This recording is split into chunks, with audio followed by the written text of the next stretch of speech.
I spoke with the mother of a child who attends Viewmont Elementary School about an incident that happened with her son nearly 2 weeks ago. She told me a substitute was trying to break up a fight between her son and another student, but she feels the situation was handled inappropriately. I have reached out to Hickory Public Schools about the incident in question, and they did send me a response.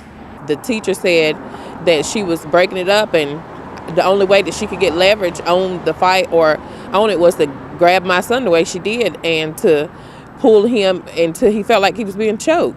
Jenkins says she didn't get a notification from the school until after her son came home and told her what happened himself.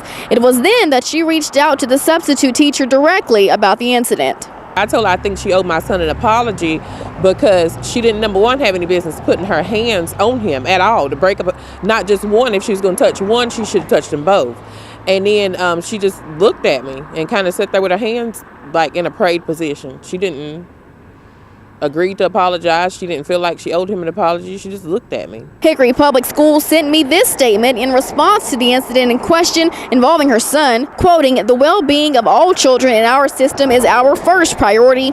We have followed all procedures and policies as established by the Hickory Public Schools Board of Education." The principal apologized. The superintendent and the administrative office is the ones who really didn't, I guess, support the issue as I feel like they should, because, I mean, to a certain extent, the principal's hands is tied because it's up to the administrative office to discipline the substitute. And all they said is that they could assure me over at the Human Resources office that she wouldn't substitute for my son no more, my son's class no more. That's all they gave me that they felt was reassuring, but that's not reassuring enough for me, because if it happens again, then I just feel like it's going to escalate into an uglier situation. Jenkins told me if her son hadn't came home and told her what happened, she feels she would have never been notified about this incident. Well, number one, if it was that out of control, someone from the school should have contacted me.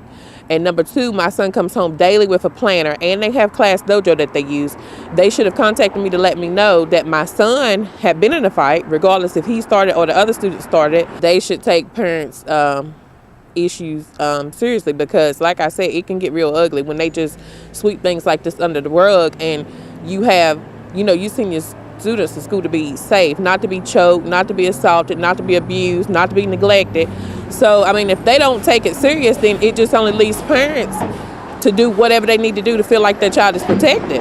That mother, Keisha Jenkins, told me her main concern is that this situation is happening to other kids other than her own, and she feels that the school system needs to handle these matters more seriously, and she hopes that by speaking out, she'll raise awareness as to what's going on and hopes other parents take heed when they speak to their children when they come home from school.